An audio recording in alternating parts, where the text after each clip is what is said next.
बिस्मिल्लाहिर्रहमानिर्रहीम। अस्सलाम वालेकुम नादरीन मोहतरम, आप देख रहे हैं आज तक न्यूज़ और मैं हूं समी।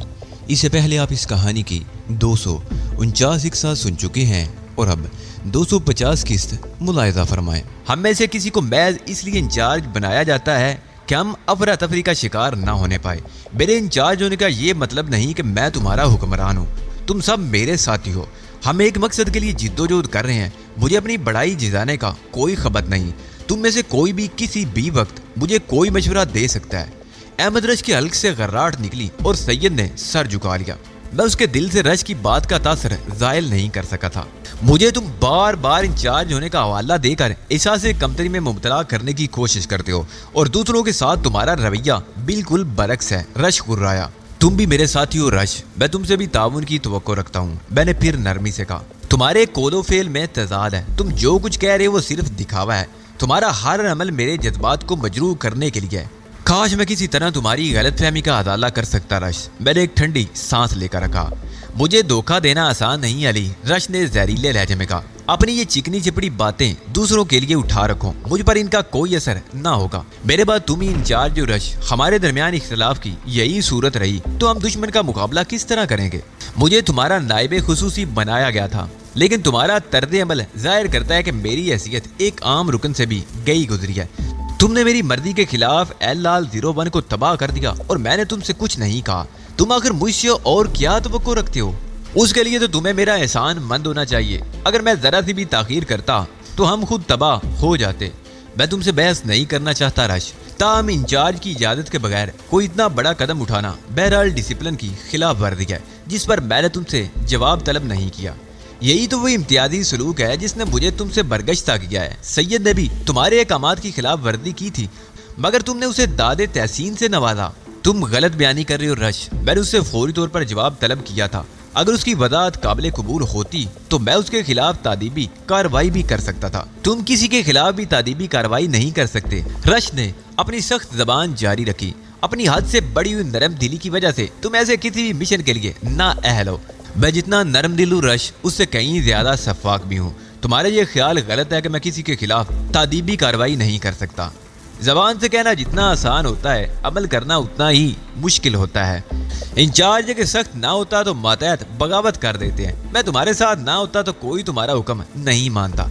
रश का अंदाज़े गुफ्तगू बता रहा था कि वो जबान से नहीं मानेगा। मैंने उसे राह रास्त पर लाने की बहुत कोशिश करके देख ली थी, ताम आखिरी कोशिश करना बहुत ज़रूरी था। तुम्हें मुझसे इंतहाई शदीद इख्तिलाफ है, लेकिन क्या तुम थोड़ा सा सब्र नहीं कर सकते? हम अपने झगड़े बाद में भी तय कर सकते हैं। तुमने मेरी तदलील करने की दानिस्ता कोशिश की है। झगड़ा निमटने की वाह सूरत यह है कि तुम इसकी तलाफी करो। अगर मेरी किसी बात से तुमने तौहीन महसूस की है तो मैं उसके लिए तुमसे माफी मांगने को भी तैयार हूँ। मैंने इंतहाई नरमी से कहा। सैयद हैरत से मुझे देख रहा था। मैंने माफी मांगने की बात नहीं की। रश मक्कारी से मुस्कुराया। तुमने मेरी तौहीन की है और तुम्हें इसकी तलाफी करनी ही होगी। इस मिशन की कामयाबी की खातिर मैं तुम्हारी ये बात मानने के लिए भी मजबूर हूँ। मैंने एक तवील सांस ली। बताओ मैं तलाफी के लिए क्या करूँ? इंचार्ज मुझे बना दो, रश ने एक कदम पीछे हटते हुए कहा।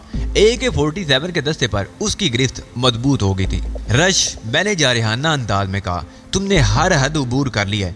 मेरी कुव्वत बर्दाश्त को आजमाने की कोशिश मत करो।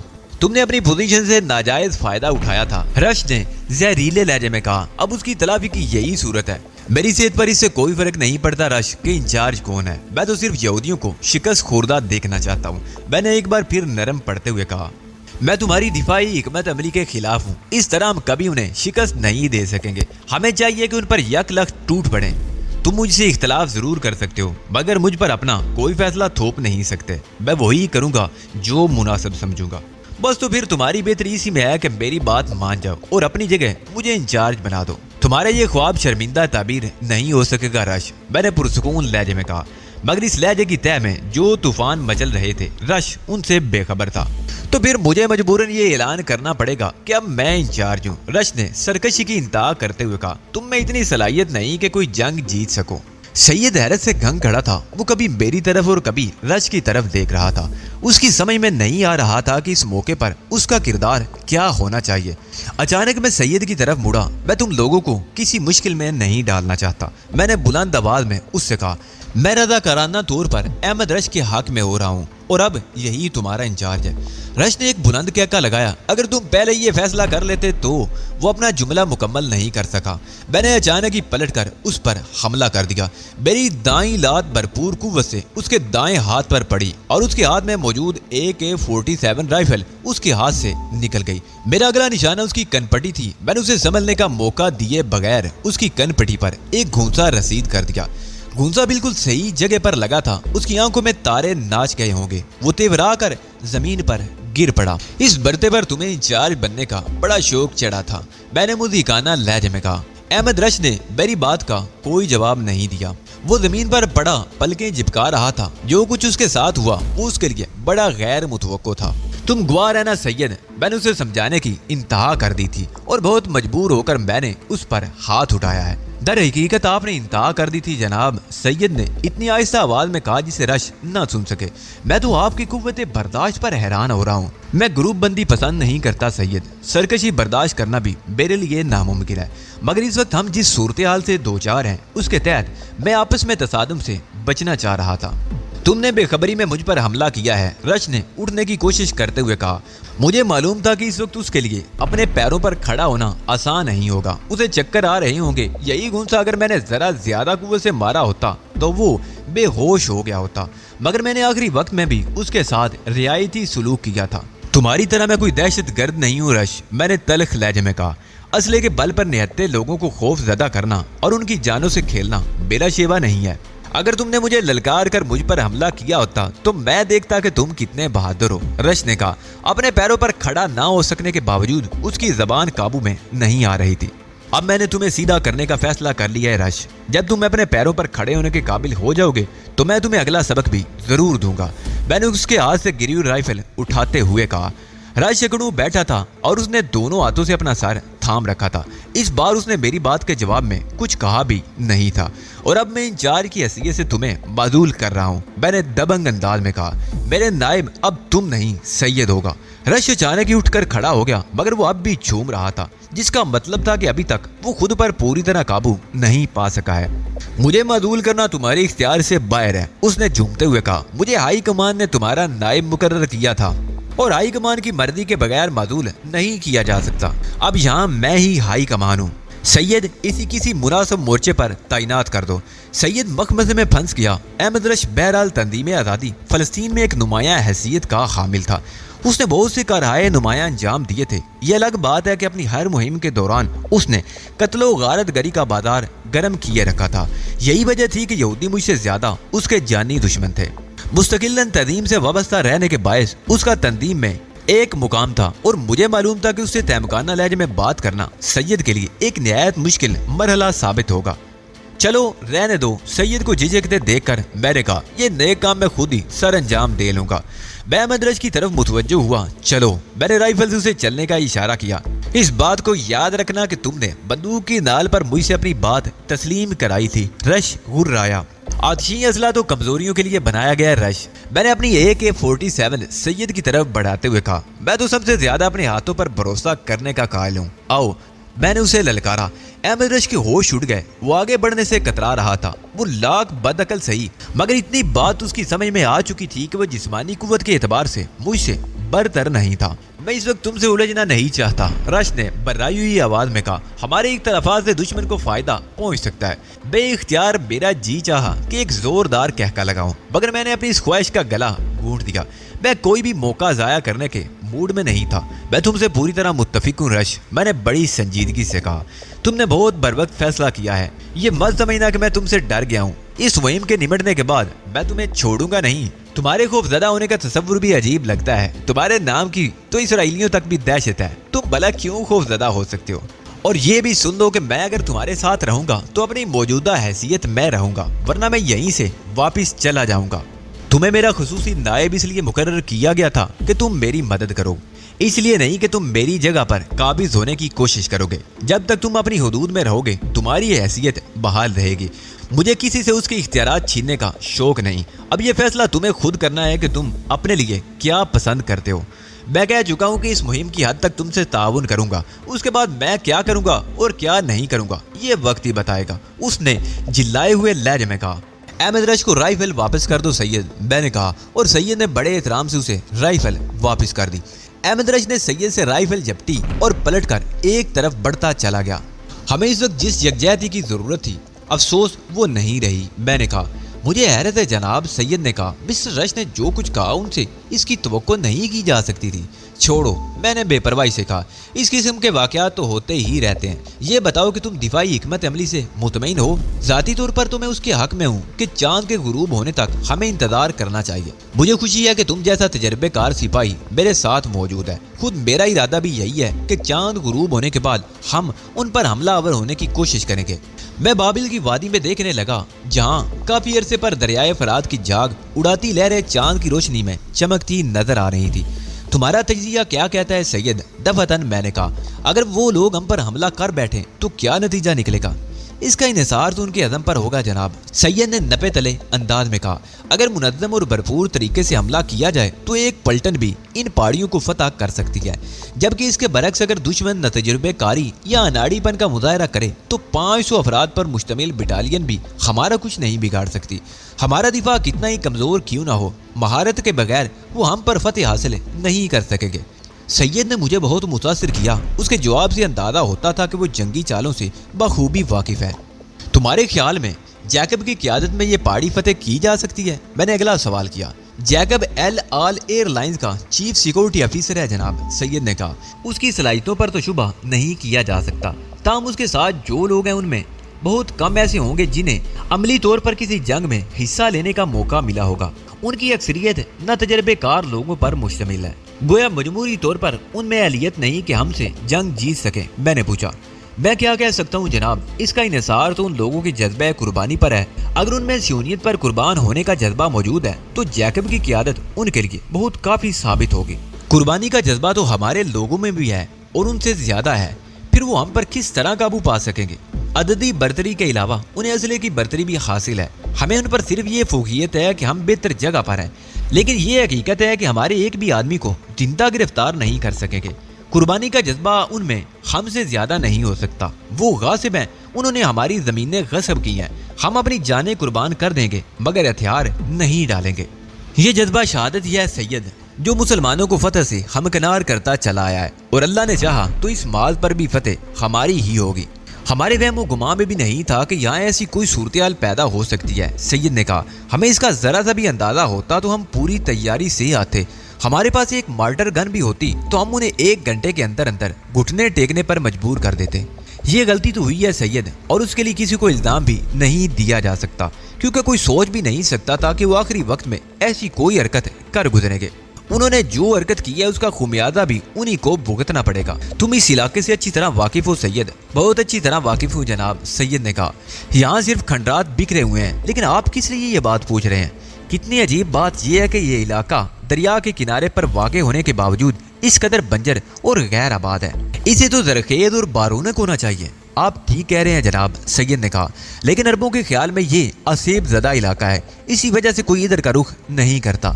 मैंने भी इस इलाके के बारे में मालूमात हासिल की थी सैयद। मैंने सुना है यहाँ ऐसे कबाइल भी आबाद हैं जिन्हें चंद साल कबल तक ये भी मालूम नहीं था कि वो इराक की हुदूद में रह रहे हैं। सहराई इलाकों में यही होता है जनाब। वो तो फौजी मशकों के दौरान ऐसे कबाइल का सुराग लग भी गया, वरना वो अब तक तारीकी में रहते हैं। मैंने शुमाल की सिमत देखा, जहाँ तकरीबन 1 किलोमीटर के फासले पर मैदान में एक ऊंची पहाड़ी सर उठाए खड़ी थी। ये क्या है सैयद? मैंने उस तरफ इशारा करके पूछा। बाबिल की पहाड़ी है जनाब, सैयद ने कहा। बाद माहिरीन असारे कदीमा उसे मीनारे बाबिल के मुकाम के तौर पर शनाख्त करते हैं। तुम्हारी मालूमात बहुत वसी हैं सैयद, मैंने तहसीन अमेद लहजे में कहा। तुम्हें इन दास्तानों पर यकीन है जो बाबिल से मंसूब है? खुदा ही बेहतर जानता है जनाब, सैयद धीरे से हंसा। बाबिल तो जादू नगरी थी, मेरे पास इतनी फुर्सत कहाँ कि जादुई दास्तानों में सर खपाऊं। और मुअल्लक बागात किस तरफ हैं? मैंने इधर उधर देखते हुए कहा। क्या वो यहाँ से नजर आ सकते हैं? अब तो सुना है कि उनके सिर्फ आसार ही बाकी रह गए हैं। खुद मैं उस तरफ कभी नहीं गया, ताहम वो यहाँ से जुनूब की सिमत है। कितनी अजीब बात है सैयद, रश यहाँ का बाशिंदा है और उसे यहाँ की तारीख के बारे में कुछ भी मालूम नहीं। ये तो दिलचस्पी की बात है जनाब। बहुत से लोग यहाँ के बाशिंदे नहीं हैं, लेकिन यहाँ के बाशिंदों से ज्यादा यहाँ की तारीख से वाकिफ है। मैंने अहमद रश को अपनी तरफ आते देखा। इसराइली खामोश है, उसने कहा। कोई गैर मामूली नकलो हरकत दिखाई नहीं दे रही। उसके लहजे में नागवारी थी जिसे मैंने बखुशी नजरअंदाज कर दिया। इस वक्त चांद की हल्की सी रोशनी फैली हुई है। मैंने कहा उन्हें अगर हम पर हमला करना भी हुआ तो चांद गुरूब होने के बाद करेंगे। उस वक्त तक इंतजार करने से बेहतर ये होगा कि हम खुद उन पर हमला कर दें। अहमद रश ने कहा असले की कमी हमारी राह में हाइल है। हमारा महदूद असला ज्यादा देर तक हमारा साथ नहीं दे सकेगा और हमारे साथी बिला वजह मारे जाएंगे। तुमने इस सूरत हाल से निमटने की कोई तदबीर सोची है? अहमद रश ने इतक अमेद लहजे में कहा मुझे तवक्को है कि वो हम पर हमला जरूर करेंगे। उस वक्त हम उन्हें शदीद नुकसान से दो चार कर सकेंगे और उस वक्त तक हम यूं ही हाथ पर हाथ धरे उनका इंतजार करते रहेंगे। जंग लड़ने के लिए बड़े मजबूत असाब की जरूरत होती है। मैंने नरमी से कहा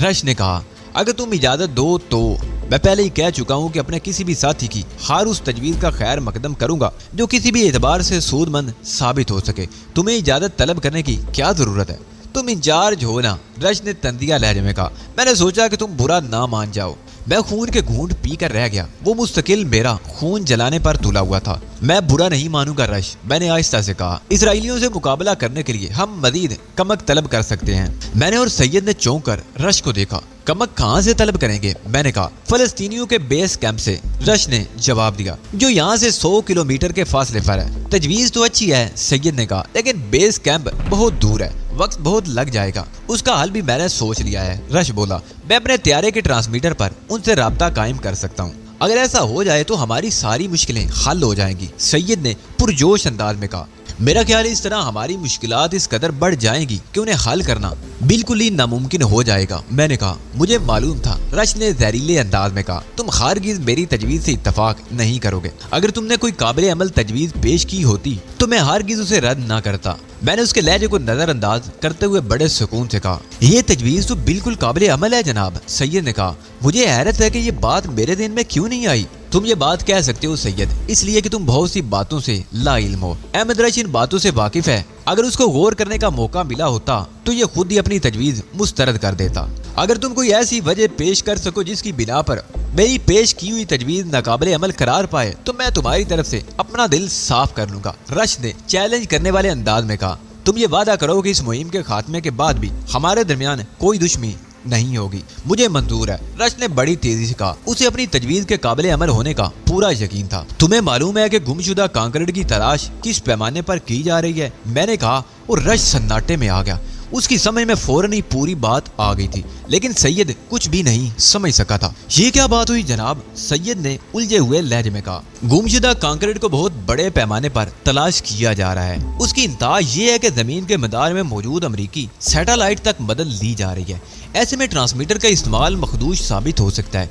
अगर हमारा पैगाम कहीं भी सुन लिया गया तो फौरी तौर पर हमारी निशानदेही हो जाएगी और फिर फलस्तीनियों से पहले इसराइली बमबार त्यारे हमारे सरों पर मौजूद होंगे। लेकिन आपको ये बात किस तरह मालूम हुई कि कांकरेड को किस पैमाने पर तलाश किया जा रहा है? ये बात रश को भी मालूम है। कांकरेड को अगवा करने के बाद हमने ट्रांसमीटर पर होने वाली उनकी एक गुफ्तगू सुन ली थी, जिससे हमें ये बात भी मालूम हुई थी। सैयद ने तफहीमी अंदाज में सर हिलाया। वाकई जनाब, फिर तो ट्रांसमीटर इस्तेमाल करने का ख्याल भी दिल में नहीं लाया जा सकता। उसने कहा तुम्हारी बात तस्लीम भी कर ली जाए तब भी ये सवाल पैदा होता है कि कांकरेड के पायलट बैकर ने उन्हें ट्रांसमीटर पर अपनी पोजीशन से क्यों मुतला नहीं कर दिया। रश ने कहा मेरे फिट किए हुए बम ने कांकरेड की वायरिंग तो कम से कम तबाहकारी दी होगी और उनका ट्रांसमीटर नाकारा हो गया होगा, वरना हम अब तक कभी के राई मुल्क के अदम हो चुके होते। ठीक है दोस्त, रश ने मेरी तरफ हाथ बढ़ाते हुए कहा मैं तुमसे अपने सारे इख्तलाफात खत्म करता हूँ। मैंने बड़ी गर्मजोशी से उससे हाथ मिलाया। मेरे लिए इससे बढ़कर खुशी की बात और कोई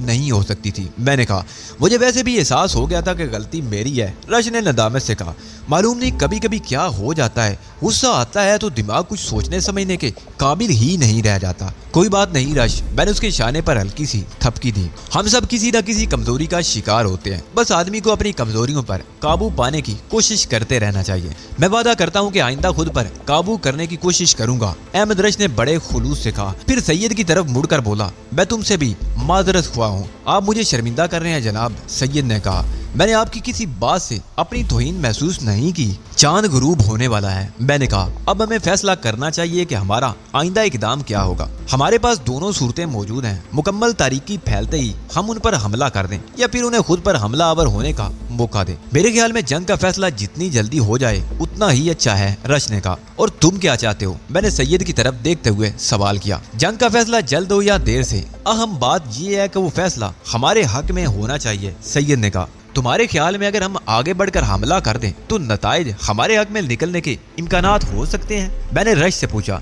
रश मुजरिबाना अंदाज में पैरू बदल कर बोला, इसके इम्कानात कम होंगे, ना होने के बराबर। मैंने तस्हीह की। उसके बरक्स हम उन्हें जितना तवील इंतजार कराएंगे उतना ही हमारे हक में बेहतर होगा। मैं आपसे मुत्तफिक हूँ जनाब, सैयद ने कहा। बेहतर सूरत यही है कि हम दिफाई जंग लड़ें। इस बात की क्या जमानत है कि वो हम पर हमला जरूर करेंगे? रश ने एतराज किया। फर्ज करो हमारी तरफ वो भी दिफाई जंग लड़ने का फैसला कर लें तो क्या होगा? वो इतना मखदूश फैसला कर ही नहीं सकते, मैंने कहा।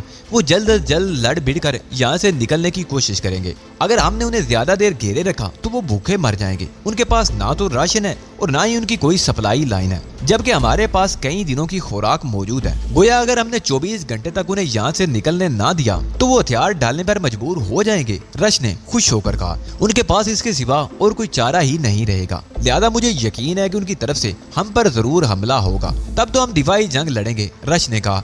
और मैंने सुकून का एक गहरा सांस लिया। सबसे पहले मैंने उन्हें देखा पहाड़ी ढुलान पर अपनी कायम करदा चेक पोस्ट पर मुतय्यन निगरानी करने वालों से, और उसकी वजह सिर्फ ये थी कि मैं दूरबीन से निगरानी कर रहा था और मैं उनसे पहले देख सकता था। चांद गुरूब हुए कुछ ही देर हो चुकी थी और मैंने यहूदियों के इस्तकबाल के लिए सारी तैयारियों को आखिरी शक्ल दे दी थी। इन तैयारियों में वो निगरान चौकियां भी शामिल थी जो मैंने ढुलान पर खासा नीचे कायम की थी, और उन पर मुतय्यन अफराद की जिम्मेदारी सिर्फ इतनी थी कि जैसे ही वो दुश्मन को ऊपर की तरफ आते देखे हमें फौरन उसकी इतला मुहिम पहुंचाएं। वो मुझे सायों की मानंद नजर आ रहे थे। उनके हाथों में खुद का राइफलें मौजूद थी। तारों की रोशनी में काम करने वाली दूरबीन ने बराए नाम रोशनी को भी इतना बढ़ा दिया था कि मैं रात के जानवरों से भी ज्यादा वादे तौर पर देख सकता था। मुझे तारों की छांव में उनके साए तक नजर आ रहे थे। उनके चेहरों पर रेंगते खौफ के साए भी मेरी नजरों से पोशीदा नहीं थे। मुझे उनके हिलते हुए लब भी दिखाई दे रहे थे। शायद वो लोग जेरे लब अपनी मजहबी दुआओं को पढ़ रहे थे। मैंने राइफल एक तरफ रखते हुए बहुत आहिस्ता से आवाज में कहा, वो आ रहे हैं। रश संभल कर बैठ गया। मशरिकी डुलानों के मुआवजों को चौकन्ना कर दो, रश ने सैयद से कहा, और वो फौरन ही मशरिकी सिमत में दौड़ गया। मैं अहमद रश और सैयद के साथ पहाड़ी की मशरिकी सिमत वाले हिस्से के वस्त में एक बुर्जी के साथ खड़ा था। इस जगह का नाम मैंने कमांडेंट ऑब्जर्वेशन पोस्ट रखा था। जंग के दौरान जरूरी हदायत हासिल करने के लिए कुछ अफराद यहाँ मुतय्यन कर दिए गए थे, जिनका काम सिर्फ ये था कि वो दौड़ते हुए कमांडेंट पोस्ट तक आते और हदायत हासिल करके मतलूबा महाज तक पहुंचा देते। इसके अलावा अगर खुदा न खास्ता इसराइली हमारी दिफाई हिसार तोड़ने में कामयाब हो जाते तो ये जगह हमारे लिए एक और दिफाई चौकी का काम कर सकती थी। कुछ देर बाद सैयद ने आकर बताया कि मशरिकी सिमत के मुआवजों को चौकन्ना कर दिया गया है, और उसके चंद ही मिनट बाद पहाड़ी डुलान वाली चेक पोस्ट से 2 अफराद दौड़ते हुए आए और कमांडेंट पोस्ट के नीचे तकरीबन बेदम होकर गिर पड़े। उन्होंने हमें जो इतला फराम की वो पहले ही से हमारे इल्म में थी। वो आ रहे हैं, वो बदतरीज ऊपर की तरफ बढ़ रहे हैं, अहमद रश ने कहा, जिसके हाथ में M14 राइफल थी और लाइट दूरबीन उसी राइफल पर नस्ब थी। लाओ दूरबीन मुझे दो, मैंने रश से कहा, और उसने राइफल मेरी तरफ बढ़ा दी। मैंने रश से दूरबीन लेकर अपनी आंखों से लगा ली। इस बार वो बहुत मोहतात थे और एक दूसरे से फासले पर थे। वो वक्फे वक्फे से किसी चट्टान की आड़ भी ले लेते और फिर निकलकर तेजी से ऊपर चढ़ने लगते थे। उन्होंने अपनी साथियों की मौत से सबक ले लिया था। अगर उनमें हेड दिखाई दे तो उसे शूट कर देना, रश ने मुस्तरिबाना अंदाज में कहा। तुम खुद देख चुके हो कि उनमें किसी मखसूस को तलाश करना कितना मुश्किल काम है, मैंने रश से कहा। उन सब को देखने के लिए पूरी ढलान का एक सरे से दूसरे सरे तक जायजा लेना पड़ेगा। हाँ मैंने देखा है, वो मरदूद किसी फौज का मंजर पेश कर रहे हैं। इस बार उनकी राइफलों पर संगीने भी नस्ब है, मैंने दूरबीन आंखों से लगाते हुए कहा। मुमकिन है किसी और के लिए वो मंदिर खौफजदा कर देने वाला होगा, लेकिन मैं जरा बराबर भी खौफजदा नहीं था। उसके बरक्स मुझे इस वक्त उसका रद्द-ए-अमल देखने का इश्तियाक था जब हमारी जानिब उनकी गोलियां बरसाई जाती। मेरे लिए ये अंदाजा करना मुश्किल नहीं था कि हमारी जानिब से गोलियों के जवाब में वो किस तरह के रद्द-ए-अमल का इजहार करेंगे। जाहिर है कि उनमें से हर एक आड़ लेने की कोशिश करेगा, जिसे जो भी आड़ मयसर आएगी उसके पीछे दुबक कर बैठ जाएगा। वो सब तो बाद की बातें थी। इस वक्त तो वो बड़े मुनज़्ज़म पैमाने पर हम पर हमला करने आ रहे थे, और ये हमला वो महज अपनी जानें बचाने की खातिर कर रहे थे। यहूदी कौम का इसमें कोई फायदा नहीं था। वो अब कितनी दूर रह गए हैं? अहमद रश ने मुस्तरबाना लहजे में पूछा। अभी तो वो बहुत दूर हैं। मैंने कहा कोई आध किलोमीटर का फासला तो जरूर होगा। तो फिर तुम किस बात का इंतजार कर रहे हो? फायर खोलने का हुक्म क्यों नहीं देते? रश ने कहा। उनके करीब आने का मुंतजिर हूँ, मैंने जवाब दिया। अभी वो बहुत दूर है, हमारी दिफाई लाइन बहुत कमजोर है, इसलिए जरूरी है कि उन्हें खुद से करीब आने ही ना दिया जाए। उन्हें खुद से दूर रखने के चक्कर में बहुत एमुनेशन जाया होगा और हम एमुनेशन जाया करने के मुतहम्मिल नहीं हो सकते, मैंने जवाब दिया। और अगर उनके पास दस्ती बम हुए तो वो करीब पहुंचकर हमें तहस नहस कर दें तो? मगर उनके पास दस्ती बमों की मौजूदगी के इम्कानात ना होने के बराबर हैं तो सही, रश बेताबी से बोला। अंदाजे की जरा सी गलती से हम सब की जिंदगियां खतरे में पड़ जाएंगी, हमें कोई ना कोई खतरा तो मोल ही लेना है। मैंने कहा अगर उन्हें दूर रखने की कोशिश की गई तो एमुनेशन खत्म हो जाएगा, इस सूरत में हमारी शिकस्त लाजमी हो जाएगी। तुम बहुत बड़ा खतरा मोल ले रहे हो, मुमकिन है हमारी फायरिंग से खौफजदा होकर वो पिस्पा ही हो जाएं। ऐसा करते हैं कि इस मसले पर सैयद की राय ले लेते हैं। मैंने सवालिया नजरों से सैयद की तरफ देखा। उनके नजदीक आने में जितना हमारी जानों को खतरा लाहक होगा, उससे कहीं ज्यादा खतरे में खुद उनकी जानें पड़ जाएंगी। सैयद ने कहा हम कम से कम एमुनेशन के जरिए उन्हें ज्यादा से ज्यादा नुकसान पहुंचाने की पोजीशन में होंगे, लिहाजा मेरी राय तो यही है कि हम उन्हें ज्यादा से ज्यादा नजदीक आ जाने दें। मेरा क्या है? रश बुड़बुड़ाया। लेकिन मेरा मशवरा है कि उन्हें ज्यादा करीब मत आने देना, कहीं हम दस्ती बमों के दायरे कार में ना आ जाएं। उसके बाद मैंने M14 राइफल रश को थमा दी और वो उसकी दूरबीन पर झुक गया। उनमें से हर एक के हाथ में AK-47 राइफल है और उनके अदाइम भी अच्छे नजर नहीं आते, रश ने कहा। मगर मैंने उसकी बात के जवाब में कुछ कहना जरूरी नहीं समझा। वो अब कितने फासले पर रह गए हैं? कुछ देर बाद मैंने रश से पूछा। 350 मीटर के फासले पर, रश ने सर उठाए बगैर जवाब दिया। और उनकी पोजीशन क्या है? उनकी राइफलों पर संगीनें मौजूद हैं और ज्यादातर आड़ में हैं, कुछ खुले में भी मौजूद हैं। मैं उस फलस्तीनी की तरफ मुड़ा जिसे पैगंबर का काम करना था। AK-47 की पोजीशन पर जाकर कहो कि फायरिंग शुरू कर दी जाए, मैंने उससे कहा और वो बड़ी फुर्ती से उठकर रवाना हो गया। मैं दोबारा रश की तरफ पलटा। अब उनका फासला बताओ, मैंने कहा। 300 मीटर। रश की आवाज वाज़े तौर पर कपकपा रही थी। बहुत मुनासिब फासला है, मैंने मुतमईन अंदाज में कहा। फायरिंग शुरू कर दो। रश तो जैसे इशारे का मुंतजिर था, उसने फौरन ही ट्राइगर दबा दिया। साइलेंसर लगी हुई राइफल से हल्की सी दाती आवाज उभरी। उसने राइफल जरा सी घुमाई और दोबारा ट्राइगर दबा दिया। फिर राइफल घुमाई और तीसरी बार ट्राइगर दबा दिया। इस मौके पर पहली AK-47 से फायरिंग शुरू कर दी गई। जंग का बाकायदा आगाज हो चुका था और उसके बाद तो जैसे क्यामत ही आ गई। यहूदियों ने भरपूर जवाबी फायरिंग शुरू कर दी। पहाड़ की चोटी पर और ढलानों पर हर तरफ राइफलें गरज रही थी और उन सब में नुमाया तरीन आवाज 9mm की यहूदी सब मशीन गन की थी। रफ्ता रफ्ता शोर इस कदर बढ़ा के कानों के पर्दे फटते हुए महसूस होने लगे। हर तरफ शोले लपक रहे थे, गोलियां टकरा रही थी और गर्दो गुबार का एक तूफान सा हर तरफ छा गया था। ये सब कुछ था, मगर इस जंग में जंग का लुत्फ नहीं था। शायद उसकी वजह ये थी कि मुकाबला सिर्फ गोलियों से हो रहा था। ना कोई तोप थी, ना टैंक था, घन गरज का फुकदान था। हमारी जानिब से बड़े तवातर के साथ फायरिंग की जा रही थी। हम जरा सा भी तसाइल बरतते तो इसका मतलब यही होता कि हम दुश्मन को आगे बढ़ने का मौका दे रहे हैं। मुझे हैरत थी कि इसराइलियों की जानिब से इतनी जुर्रत का मुजाहरा किया जा रहा था। उन्हें ये खौफ भी नहीं था कि हमारे पास ज्यादा असला हो सकता है। कम अज कम मार्टर गनों की मौजूदगी तो खारिज इम्कान नहीं थी। मुझे खदशा था कि अगर चंद मिनट तक यही मजीद आलम रहा तो हमारे पास एमुनेशन खत्म हो जाएगा। एन उसी वक्त जबकि मैं ये बात सोच रहा था, अचानक फलस्तीनियों की तरफ से फायरिंग में तेजी आ गई। यूं महसूस हो रहा था जैसे उन्होंने मेरे ख्यालात पढ़ लिए हों। इसराइली अब हमसे महज 100 गज के फासले पर रह गए थे और हेवलों के मानद नजर आ रहे थे। बड़ी हुई फायरिंग ने उनके आगे बढ़ने की रफ्तार में फर्क डाल दिया था, बल्कि वो आगे बढ़ ही नहीं पा रहे थे और ये एक खुश आइंदा बात थी। मगर तशवीशनाक बात ये थी कि वो पीछे भी नहीं हट रहे थे और अब उनका पसपा होना बहुत जरूरी हो गया था। फिर मैंने चंद ऐसे अफराद को देखा जो गालिबन उन्हें आगे बढ़ने के लिए उकसा रहे थे। वो कुछ ज्यादा ही दलेर थे, मगर उन्हें अपनी दलेरी बहुत महंगी पड़ी। अहमद रश तो ऐसे ही मौके की ताक कर रहा था। उसने उनमें से यके बाद दीगरे दो को ढेर कर दिया। M14 राइफल सबसे ज्यादा मौलिक साबित हुई थी। दो अफराद के ढेर होते ही यहूदियों में भगदड़ मच गई। दफतन मैंने महसूस किया कि अहमद रश बहुत ज्यादा मुस्तरिब हो गया है। यहूदियों की तरफ से पहले ही फायरिंग रुक गई थी और अब फलस्तीनी भी फायरिंग नहीं कर रहे थे। बेपनाह फायरिंग के बाद यकदम तारी होने वाला सन्नाटा बड़ा गैर फितरी सा महसूस हो रहा था। क्या बात है रश, मैंने कहा, तुम कुछ मुस्तरिब नजर आ रहे हो। मुझे शुबा है कि मैंने जैकब को देखा था, उसने दूरबीन में झुके झुके जवाब दिया। मैं उसे छोड़ूंगा नहीं। मगर शायद उसने मेरी बात सुनी ही नहीं थी। मैंने उसकी उंगली को M14 राइफल के ट्रैगर पर दबाव डालते देखा और उसके बाद वो बड़े जोश के साथ उछलकर खड़ा हो गया। मैंने उसे हलाक कर दिया है अली, मैं कामयाब हो गया हूँ अली, मैं कामयाब हो गया। मैं हैरत से उसे देख रहा था। वो यूं खुश हो रहा था जैसे जैकब को हलाक करना ही उसकी जिंदगी का सबसे बड़ा मिशन रहा हो। मैं ये नहीं कहता कि तुमने गलती की है रश, मैंने एक तवील सांस लेकर कहा, लेकिन ये हमारा मिशन तो नहीं था। रश ने एक तवील कहकर लगाया और रियानी अंदाज में बोला, अब कोई अमन कॉन्फ्रेंस नहीं होगी, हम कामयाब हो गए। जैक से तुम्हारी जाती दुश्मनी थी रश, और ये वक्त जातियात से मुबर्रा होकर सोचने का था। जैकब के अलावा और लोग भी तो हैं। जैकब हमारी राह की सबसे बड़ी रुकावट था। एल लाल का चीफ सिक्योरिटी ऑफिसर होने की वजह से वही उनका सरबराह था। बेशक उसके मरने से कुछ न कुछ असर तो जरूर पड़ेगा, मगर उनके हौसले बिल्कुल ही पस्त नहीं हो जाएंगे। हम अब भी मुश्किलात से नहीं निकले। मेरी बात सुनकर रश अचानक संजीदा हो गया। अब तक हम उनके 2 हमले पसपा कर चुके हैं। उनके हौसले पस्त होना लाजमी अमर है। मेरा अंदाजा है कि उन्हें ज्यादा जानी नुकसान नहीं हुआ।